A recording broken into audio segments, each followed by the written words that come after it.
গুরুগ্রামে বাংলাদেশি সন্দেহে ধরপাকড়ের আতঙ্কে বাড়ি ফেরার কথা ছিল। তার আগেই ছাদ থেকে পড়ে চাঁচলের শ্রমিকের মৃত্যু। সরকারি সাহায্যের দাবি পরিবারের। হরিয়ানার গুরুগ্রামে বাংলাদেশি সন্দেহে বঙ্গের শ্রমিকদের পুলিশ ধরপাকড় করছে, নথি যাচাই করছে। এই দৃশ্য নিজের চোখে দেখে আতঙ্ক হয়ে পড়েছিলেন চাঁচলের শাহেন শাহ। পরিবারের পরামর্শে বাড়ি ফেরার জন্য ট্রেনের টিকিটও কেটে নিয়েছিল। রবিবার ছিল ট্রেনে চাপার কথা, কিন্তু তার আগেই মর্মান্তিক মৃত্যু হলো ওই পরিযায়ী শ্রমিকের। তিনি সেখানে একটি কোম্পানিতে সাফাই কর্মীর কাজ করতেন। শুক্রবার বহুতলের ছাদে জল পরিষ্কার করতে গিয়ে পিছলে পড়ে যায়। রক্তাক্ত অবস্থায় হাসপাতালে নিয়ে যাওয়া হলে কর্তব্যরত চিকিৎসকেরা তাকে মৃত বলে ঘোষণা করে। ময়না তদন্তের পর রবিবার রাতে চাঁচল ১ নম্বর ব্লকের মকদমপুর গ্রাম পঞ্চায়েতের হাজাতপুর দেহ ফিরেছে। পরিবার সূত্রে জানা গেছে, স্ত্রী ও নাবালক ২ সন্তানকে নিয়ে তিনি হরিয়ানার গুরুগ্রামে ১৬ বছর ধরে থাকতেন। এই মতো অবস্থায় পরিবার বাড়ি ফিরেছে, কিন্তু গ্রামের বাড়িতে ফিরে খোলা আকাশের নিচে ঠাঁই হয়েছে পুটলি খাতুনের। তার কোনো ঘর নেই উনুন ও অন্যান্য সামগ্রী, ফলে রান্নাও হয়নি। প্রতিবেশীদের দেওয়া খাবারেই চলছে পরিবার। ইতিমধ্যে তারা সরকারি সাহায্যের দাবি তুলেছেন। সরকার সাহায্য না করলে অথই জলে পড়তে হবে তাদের। কাজ করছিল তো পা স্লিপ পড়ে গেছিল, মৃত্যু হয়ে গেছিল, হাসপাতাল নিয়ে গেছিল। কোম্পানিওয়ালা সব মদত করেছিল, কিন্তু এখনো করেনি। মমতা কোনো সাহায্য করবে তো ভালো হবে। ছেলে মেয়ে আছে, আমি আছি। আমাদের মমতা আমাকে সাহায্য করলে ভালো হবে। না, আমার কাছে কিছু নাই, কার্ড মাস কিছু নাই। লক্ষ্মী ভান্ডারের টাকা পান না? পুলিশ আসছিল, পুলিশ ধরে নিয়ে আসছিল, বাংলাদেশে বুঝে মারছিল। তখন বলছে বাংলাদেশে তোমরা আছে, দাও। ভোটের কাজ মার দিয়ে ছিনাছিনি করে মায়ের কাছে ঘুমে ভাসাই দিচ্ছিল। কাকে? পাবলিককে, আমাদেরকে, সবাইকে। আমাকে ভয়ে আসছিল। আমার স্বামীর টিকিট কাটাতে গেল, আমরা আসছিলাম, পরশু দিনের টিকিট আসলো। এই প্রসঙ্গে চাঁচল ১ নম্বর পঞ্চায়েত সমিতির সহকারী সভাপতি জাকির হোসেন বলেন, দ্রুত পরিবারটির জন্য ত্রাণের ব্যবস্থা করা হচ্ছে। অন্যান্য সরকারি সুবিধা যাতে পায় বিডিওর সঙ্গে আলোচনা করা হচ্ছে। প্রশাসনের পক্ষ থেকে যা যা আমাদের ব্লক অফিস থেকে পঞ্চায়েত সমিতিতে যা যা ত্রাণ থাকে, আপনার মাধ্যমে শুনলাম তাদের গ্যাস নাই, কারণ দীর্ঘদিন ধরে তারা এখানটায় থাকেন না, তার জন্য ওদের কোনো সরঞ্জাম নাই। সেই সরঞ্জামের ব্যবস্থা এবং কিছু আমরা চাল এবং যা যা লাগে বাড়ির কথা, ওদের বাড়িতে কথা শুনে কাপড় পোশাক যা লাগবে আমরা প্রশাসনিক ভাবে আমরা হেল্প করব। আমরা সেটার দিকেও নজর রাখছি। আমাদের বিডিও সাহেবের সঙ্গে কথা বলছি, যেহেতু ওরা ছিল না তার জন্য হয়তো ওদের নাম ছিল কিনা, ইনকোয়ারি হয়েছে কিনা, সেই ব্যাপারটা নিয়ে আমরা বিডিও সাহেবের সঙ্গে আলোচনা করছি।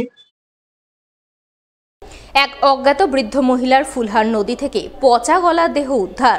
ঘটনাকে কেন্দ্র করে চাঞ্চল্য ছড়িয়ে পড়ে মালদার মানিকচকের মথুরাপুর এলাকায়। তবে বৃদ্ধ মহিলার কোনো পরিচয় জানা যায়নি বলে খবর। জানা গেছে, রবিবার বিকেল নাগাদ ফুলহার নদীতে এক অজ্ঞাত বৃদ্ধ মহিলার মৃতদেহ দেখতে পায় এক মৎস্যজীবী। ঘটনায় খবর চাউর হতেই ঘটনাস্থলে ছুটে আসেন মানিকচক থানার পুলিশ। দেহটি উদ্ধার করেছে পুলিশ, তবে কোথা থেকে ভেসে এলো এই দেহটি তা নিয়ে রয়েছে ধোঁয়াশা।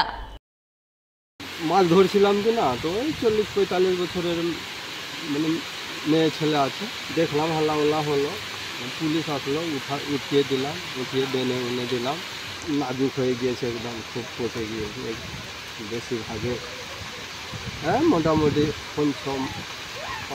মোটামুটি ৫ থেকে ৬ দিন ছিল। এতদিন তারা খোলা আকাশের নিচেই বসে ব্যবসা করতেন, কিন্তু মুখ্যমন্ত্রীর নির্দেশের পর জেলা প্রশাসনের উদ্যোগে মিলছিল ব্যবসা করার দোকান ঘরের সেট। কিন্তু কয়েক বছর কেটে গেলেও এখনো মিলছে না দোকান ঘরের সেটেল দলিলের চুক্তিপত্র। আর এই নিয়ে মার্কেট সচিবের বিরুদ্ধে একাধিক অভিযোগ তুলে বিক্ষোভ দেখালেন মালদা জেলা নিয়ন্ত্রিত বাজার সমিতির কলা এবং সবজি ব্যবসায়ীরা। তৃণমূলের ঝান্ডা হাতে সংগঠনের ব্যানার নিয়ে মিছিল করে সোমবার সকাল থেকে মালদা জেলা নিয়ন্ত্রিত বাজার সমিতির প্রশাসনিক ভবনের সামনে বিক্ষোভ দেখান ব্যবসায়ীরা। ব্যবসায়ীরা অভিযোগ করেন তাদের সংগঠনের 88 জন ব্যবসায়ী এই দোকান ঘরে সেট পেয়েছে। মালদা বড় শাখা প্রোগ্রেসিভ ভেজিটেবল বিজনেসম্যান ওয়েলফেয়ার অ্যাসোসিয়েশনের মাধ্যমে 2 দফায় এই সহমত ব্যবসায়ীরা 4,50,000 টাকা করে দিয়েছেন। মার্কেট কর্তৃপক্ষ চিঠি দিয়ে দোকান ঘরের জন্য প্রয়োজনীয় নথি এবং স্ট্যাম্প জমা করার কথা বলেছিলেন ব্যবসায়ীদের। সমস্ত নথি জমা করেন তারা, কিন্তু এখনো পর্যন্ত তাদের দোকানে দলিলের চুক্তিপত্র দেওয়া হচ্ছে না।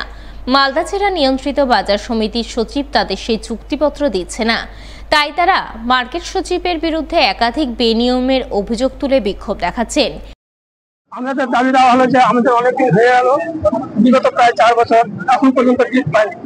অতি সত্ত্বর যেন আমাদের ডিটটা দেওয়া হয়, আর ডিটটা ভাড়া সিস্টেমে আমরা নেব না, দীর্ঘমেয়াদী সিস্টেম, এর পূর্বের আগে যে সিস্টেমটা আছে সেই সিস্টেমটাই আমরা চাই। আমরা ঘর পেয়েছি, ঘর ঢোকার এনওসি দিয়েছে আমাদেরকে, লাইন নিয়েছে, সব নিয়েছে, আমরা আজ অব্দি ডিট পাই না। অনেকবার এসেছি, অনেক সেক্রেটারিকে বলেছি, আজকে আমরা 4 বছর ধরে ডিট পাই না। ভাড়ার জন্য বারবার আসি, ভাড়ার জন্য বলি, আবেদন করি, ভাড়ার কথা কেউ কিছু শুনে না। আমাদের দাবি হলো আমাদের ডিট আমাদের হাতে তুলে দেবে, আমাদের সমিতির হাতে তুলে দেবে। এদিকে সমস্ত ব্যবসায়ীদের পাশে থেকে মার্কেট সচিবের বিরুদ্ধে একরাশ ক্ষোভ উগড়ে দিয়েছেন জেলা ব্যবসায়ী নেতা তথা মালদা ম্যাঙ্গো মার্চেন্ট অ্যাসোসিয়েশনের সভাপতি উজ্জ্বল সাহা। ব্যবসায়ীদের স্বার্থে প্রয়োজনে মুখ্যমন্ত্রীর দ্বারস্থ হবেন বলেও জানান জেলা ব্যবসায়ী নেতা। তবে এই বিষয়ে কোনো মন্তব্য করেননি মার্কেট সচিব। এটা কিন্তু অত্যন্ত দুঃখের কথা। এই যে প্রকল্পগুলো আছে এই কৃষিপণ্য ব্যবসায়ীদেরকে পুনর্বাসনের জন্য, সেগুলোকে মালদা জেলা রেগুলেটর মার্কেট কমপ্লেক্সের সেক্রেটারি বুড়ো আঙ্গুল দেখাচ্ছে। এটা অত্যন্ত দুর্ভাগ্যজনক। প্রয়োজনীয় কাগজপত্র চেয়েছিলেন, সেগুলো তারা জমা করেছিলেন, কিন্তু অদ্যাবধি তাদেরকে ডিডগুলো অ্যাসোসিয়েশনের হাতে তুলে দেওয়া হয়নি। বহিরাগত কিছু লোককে নিয়ে আরএমসি সেক্রেটারি সেখানে মনমর্জি নিয়ম নীতি চালু করার চেষ্টা করছে। আমরা মাননীয় মুখ্যমন্ত্রীর কাছে সবিস্তারে রিপোর্ট জানাবো এবং তার কাছে দ্বারস্থ হব কৃষিপণ্য ব্যবসায়ীদের সমস্যা আশু সমাধানের জন্য।